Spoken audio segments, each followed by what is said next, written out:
employees, palapapan natin ang 1,450 na senior employees ng Lungsod ng Pangasinan. Kayo po ang pinakamaraming empleyado sa lahat ng mga departamento sa City Hall. Kung wala po kayo, ay hindi ko magiging malinis ang ating lungsod ng Pangasinan. So, kayo po ang ating mga makabagong bayani ng ating lungsod. Palapapan natin ang ating mga sarili.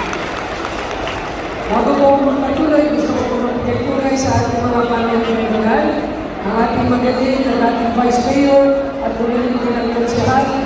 Nung ako po yung konsyahal ng 2007 hanggang 2013, kasama ko siya bilang konsyahal ng bayan at naging Vice Mayor ng 9 years at ulit bilang konsyahal. Ang magaling si Vice Mayor konsyahal Rico Roles. Salamat po. At nag-iba rin po ang pagpili ng bahay ng konsyahal ng Benson. Nakasama ko rin po siya. Nakapagpili siya for 6 years. Siya naman po ay pinapos ang kanyang termino at bumalik-balik ngayon bilang konsyahal. At patapos na rin po ulit bilang konsyahal. At papalik ko sa kanya ang kanyang pagpili ng bahay na si konsyahal Sheila Benson. At nandito po ang ating Central Consultant sa Ma'am Nelly Angeles. Ang ating kasipag, nakasama ko po siya nung ako po yung konsyahal sa staff ko po sa konseho at siya po yung graduate ng Olivares College, naging athletics po lang po namin sa volleyball at nagtrabaho po sa akin sa Kongreso for 9 years at ngayon po siya po ang ating officer in charge ng ating sentro. So matagal ko na po siyang kilala, ilang dekada na.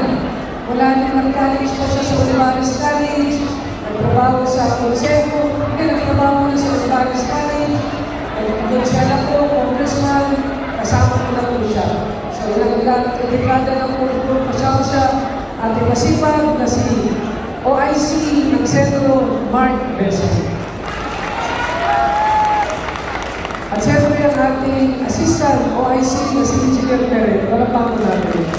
At ilan po ang mga department units, nandito po sila, palapakan natin. Ngayong araw po ay ang selebrasyon ng mga Centro employees para sa year-end celebration dahil malapit na po Pasko.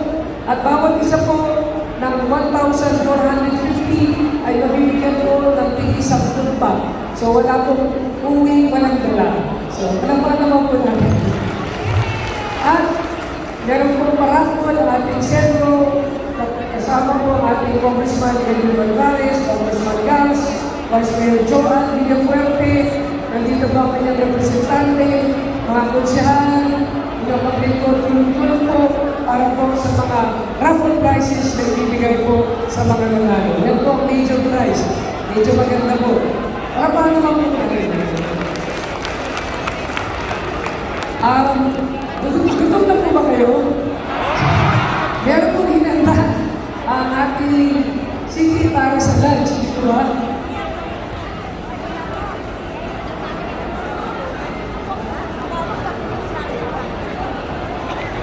So, meron po tayong Kentucky lunch, so hindi kayo magugulo. At syempre ngayon, meron po tayong Centro Got Talent. So, showcase po nyo ang kagalingan sa pagsayaw, sa pagkanta at iba pa. So, apat na o 5 contest na po tayo. Ang mananalo po ay mabibigyan ng 5, 3 at 2. So, dadagdagan na lang natin ng konti. Ang mananalo na natin 7,000, second place 5,000, tapos 3,000 sa third place. At wala pong mauwing luhaan dahil lahat po sila ay may consolation prize na 500 pesos. Para paano naman po natin. So, muli nagpapasalamat po ako sa lahat ng ating sentro employees dahil kayo po, kahit sa init ng araw, umulan, hindi niyo po alintana ang ating weather, natatrabaho po kayo, naglilinis po kayo, kaya malinis po ang ating lungsod, ang ating city hall, ang mga iba't ibang mga local, ang ating ating mga public schools, nandiyan din po kayo sa ating OSPAR 1, OSPAR 2, PCC, PUP, at iba pang mga opisina, mga service units po natin. Wala po kayo ay hindi po malinis ang ating municipal. So maraming salamat sa tulong, sa trabaho po ninyo. At dahil Pasko na, kami po ni Vice Mayor Rico, Consejero Rico at ni Ate Sheila at lahat po ng mga department heads dito ay sasayaw para sa inyo. Okay po yun? Nakita niyo pang sumayaw si Consejero Vice Mayor Rico at si Sheila.